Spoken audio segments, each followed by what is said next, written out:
नमस्कार DElEd first year. और हम हमारे जो हिंदी विषय है उसके अंतर्गत हम लोग शब्द संरचना की बात कर रहे थे। शब्द के अंदर हमने तत्सम, तद्भव, देशज, विदेशी शब्दों के बारे में चर्चा की थी। आज हम लोग शब्द के अलग जो रूप है, मतलब कि शब्द की जो संरचना की हम बात कर रहे हैं, तो यहाँ पर अर्थ की दृष्टि से आएगा, रचना की दृष्टि से आएगा, ये सभी प्रकार के शब्दों की हम बात करेंगे। तो हमने अभी जो पहले बात करी, सबसे पहले जो प्राचीन या ऐतिहासिक शब्दों की बात हम लोगों ने करी, जो कि तत्सम, तद्भव और देशज या विदेशी शब्द थे। आज हम लोग बात करेंगे रचना की दृष्टि से। इसकी दृष्टि से, रचना की दृष्टि से, रचना की दृष्टि से शब्दों को तीन भागों में बांटा गया है। कितने भागों में? तीन भागों में।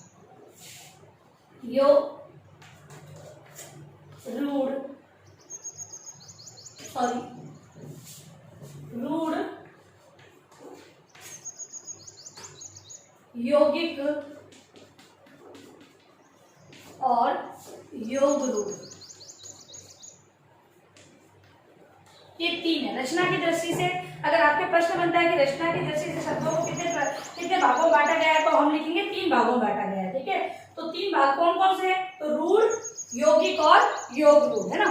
अब अगर हम रूढ़ की बात करें तो जिन शब्दों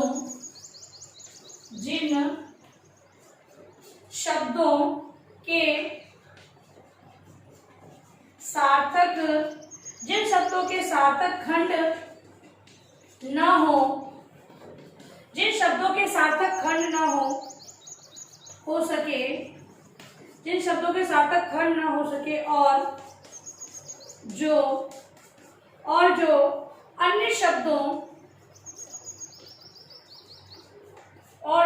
शब्दों के मेल से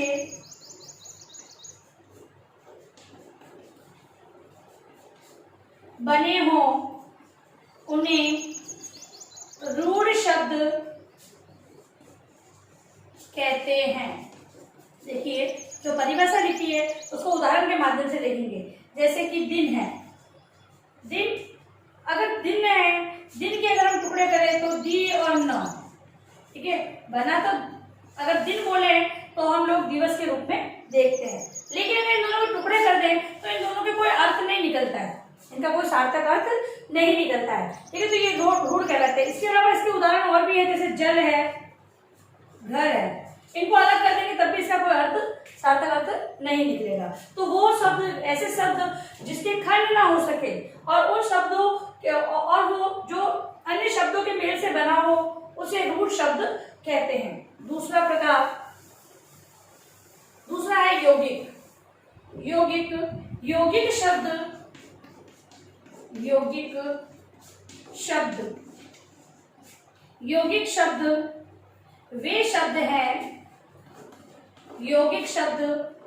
वे शब्द हैं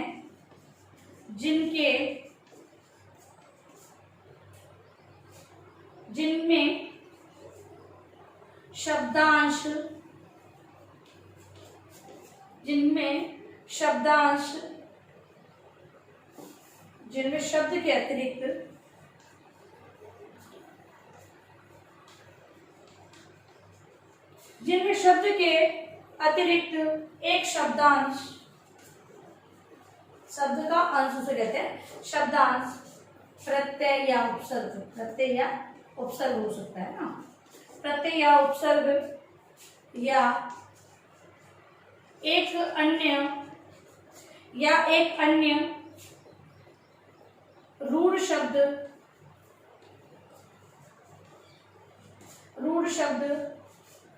अवश्य होता है, नियम है ये परिभाषा के रूप में, अवश्य होता है, अर्थात दो अंशों के जोड़ से बना होता है। दो, जैसे कि नमक की नमकीन। अब यहाँ पे नमक शब्द है वो रूढ़ शब्द है। रूढ़ शब्द मतलब जिसके टुकड़े करने पर कोई अलग अर्थ ना निकले, मतलब इसके जो टुकड़े किए जाएंगे तो कोई दोनों का अर्थ नहीं निकलेगा। ठीक है, तो ऐसा शब्द है। और इन इसकी प्रत्यय, इन इसमें प्रत्यय लगी हुई है। तो हमारा शब्द क्या है? नमकीन। देखिए यौगिक शब्द कैसे होते हैं? वे शब्द जिनमें शब्द के अतिरिक्त एक शब्दांश मतलब कि प्रत्यय, तो देखो इस शब्द में प्रत्यय लगी हुई है। प्रत्यय या अन्य शब्द अवश्य होता है, अर्थात दो अंशों के जोड़ से ये बना होता है। इसे क्या कहते हैं? यौगिक शब्द कहते हैं। योग होता है जोड़ना, तो जोड़ना किसको? या तो शब्द के अंतर्गत अंश में प्रत्यय या आगे उपसर्ग लगी हो या फिर कोई अन्य शब्द उससे जुड़ा हो, ऐसे शब्द क्या कहलाते हैं? यौगिक शब्द कहलाते हैं। अब हमारा तीसरा प्रकार है वो योग रूढ़ है। अब इसमें तीसरा अर्थ निकलता है, ठीक है? कैसे? तो जिन यौगिक शब्दों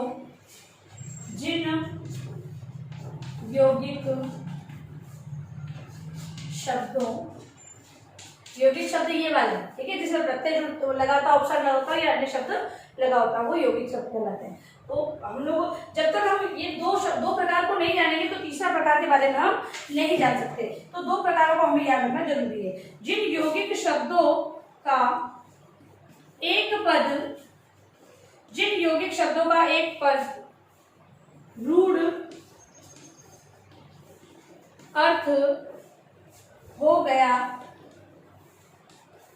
अर्थ हो गया है और अपने विशिष्ट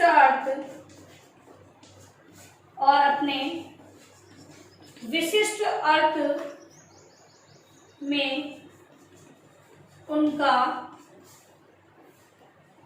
प्रयोग होने लगा है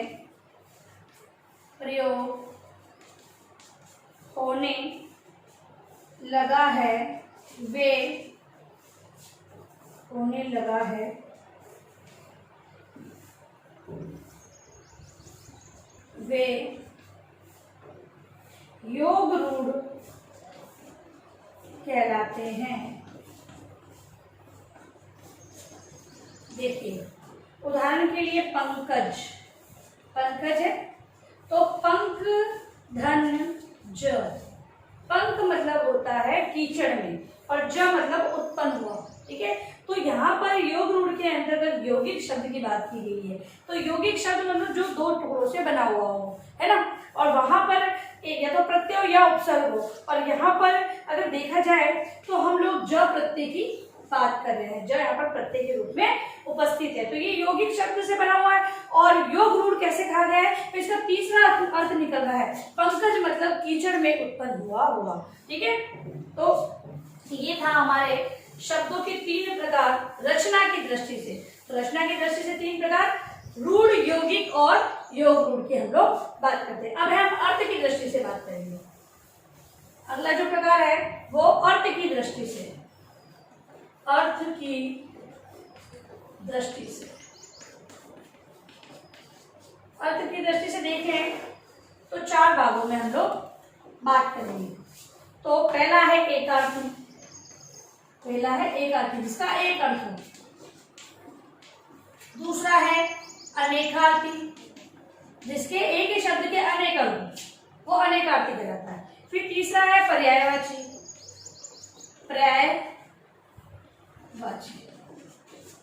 और यह समानार्थी भी इसको कहते हैं, ठीक है? और फिर लास्ट है अपना विलोम, जिसे हम विपरीतार्थी भी कहते हैं।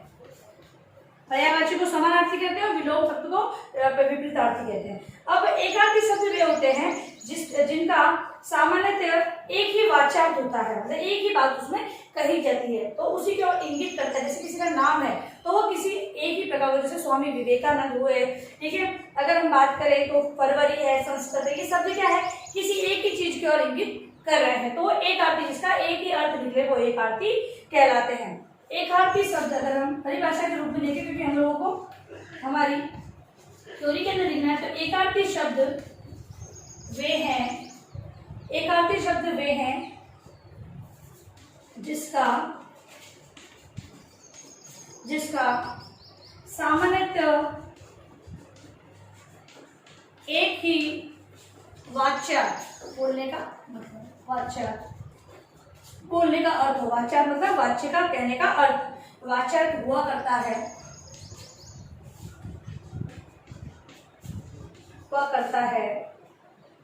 जैसे व्यक्तिवाचक संज्ञा। व्यक्तिवाचक संज्ञा में किसी नाम को इंगित कर रहे हैं तो वो व्यक्ति का नाम वही होगा, वही व्यक्ति उसे सुनेगा। मतलब एक शब्द का एक ही अर्थ निकले, वो एक आर्थी के अंतर्गत आता है। अब है अनेकार्थी। दूसरा प्रकार है हमारा अनेकार्थी। तो अनेकार्थी शब्द एक से अधिक अर्थ देता है। एक से अधिक अर्थ देने वाला शब्द अनेकार्थी शब्द कहलाता है। देखो, जैसे कि कल, अगर कल की बात करें तो बीता हुआ कल हो सकता है। आगामी, आने वाला कल, आगामी समय की बात की जाती है। और तीसरी बात हो सकता है कि कल यानी मधुर वाणी, कल यानी मधुर वाणी की ओर इंगित करता है। इसके अलावा अगर हम बात करें कर को बोलते हैं हाथ बोलते हैं, हाथी की सूंड कहा जाता है, कर यानी टैक्स होता है। ठीक है, तो ये अनेक अर्थ हो गए, एक ही शब्द के अनेक अर्थ हो गए। अब हम बात करें पर्यायवाची, तो एक ही शब्द पर्यायवाची होते हैं। उसके अंतर्गत अगर हम देखना चाहें तो पर्यायवाची शब्दों के अंदर हम देखेंगे कोई भी शब्द होता है उसको अलग अलग, एक ही अर्थ के अलग अलग शब्द हमको देखने को मिलते हैं। मतलब अर्थ, उन शब्दों का अर्थ तो एक ही होगा लेकिन शब्द अलग अलग प्रकार के देखते हैं। तो पर्यायवाची यह अनेकार्थी शब्द से बिल्कुल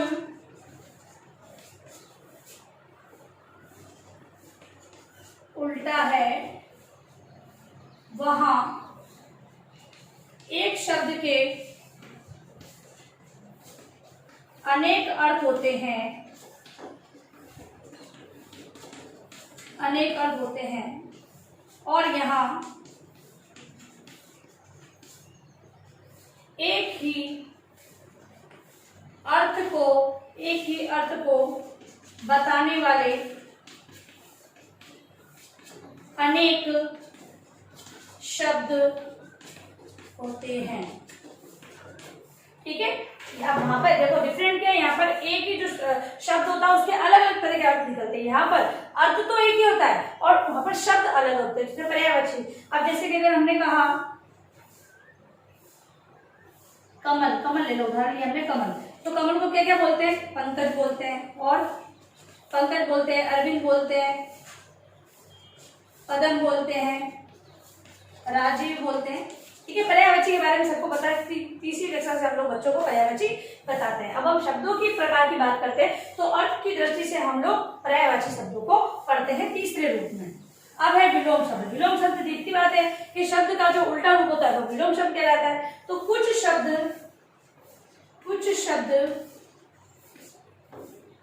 ऐसे होते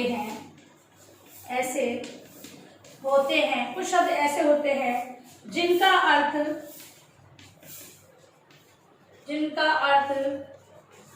किसी अन्य शब्द के अर्थ का उल्टा होता है। वे शब्द आपस में विपरीतार्थी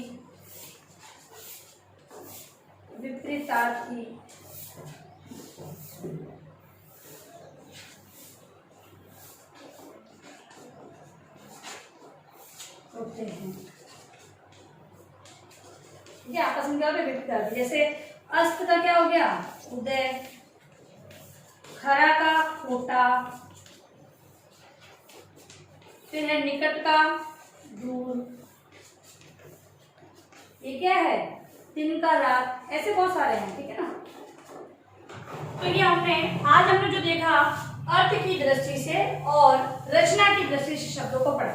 ठीक है, ये सब हम लोग पढ़ चुके हैं, लेकिन हमने व्याकरण की दृष्टि से इसे देखा है। हम लोग शब्द, जो शब्द की संरचना है, शब्द की बनावट है, किस प्रकार शब्दों की बनावट की गई है और शब्दों को किन किन कैटेगरियों में बांटा गया है। ठीक है, शब्दों को पढ़ना है तो एक साथ शब्दों को नहीं पढ़ना है, शब्दों को अलग अलग, क्योंकि कुछ शब्द होते हैं वो संधि लिए होते हैं, कुछ समास पर आधारित होते हैं। अब हमने देखा यहाँ पर तो रचना की दृष्टि से देखा, तो और अर्थ की हम लोग रचना की दृष्टि से देख चुके हैं यहाँ पर। ठीक है, और जैसे रचना की दृष्टि से देखा, उसके अंतर्गत हम लोगों ने ये सब तो पढ़े, इसके अंदर पर्यायवाची आ गए। ठीक है, समानार्थी शब्द तो पहले हम लोग इनको अलग अलग पढ़ते थे और अब हम लोगों ने इनको साथ में पढ़ा है। तो आप होमवर्क के रूप में आप इसे करके लाएंगे।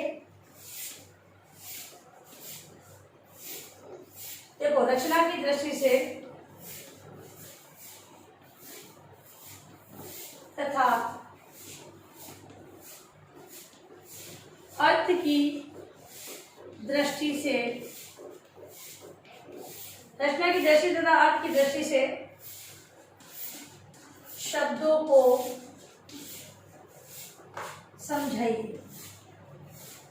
ठीक है, तो जैसे कि मैंने सारणी आपको बनवाई यहाँ पर, सारणी मैंने एक सारणी के रूप में आपको डिवाइड करके बताया। अब जैसे मैंने कल जो आपको लास्ट वीडियो में जो समझाया था वो तत्सम तद्भव, क्योंकि वो बड़ा टॉपिक था और उसको हम लोग अलग प्रकार से हम लोगों ने समझा था और इसको मैंने एक सारणीबद्ध करते हुए आपको बताया है। बड़ा क्वेश्चन हमारा ये बनता है कि अर्थ की दृष्टि से और रचना की दृष्टि से शब्दों के प्रकार को बताइए। ठीक है, वो ऐतिहासिक दृष्टि से था जो मैंने आपको तत्सम तद्भव बताया, ये बताया आपको रचना की दृष्टि से। ठीक है, योग, रूढ़, यौगिक और योग रूढ़ बताया। फिर अर्थ की दृष्टि से आपको बताया जो कि हमारे एकार्थी, अनेकार्थी, पर्यायवाची और विलोमार्थी, ये शब्द हमने, विलोम शब्द ये हमने पढ़े। अब आप गृह कार्य के रूप में इसी को आप लिख के लेकर आएंगे। और अंत में आप लोगों से निवेदन है कि इस महामारी के दौर में कम से कम घर से बाहर निकले, बाहर जाते हैं तो मास्क लगाएं, सोशल डिस्टेंस रखें और हाथों को बार बार सैनिटाइज करते रहें। सुरक्षित रहे, सभी का ध्यान रखें। धन्यवाद।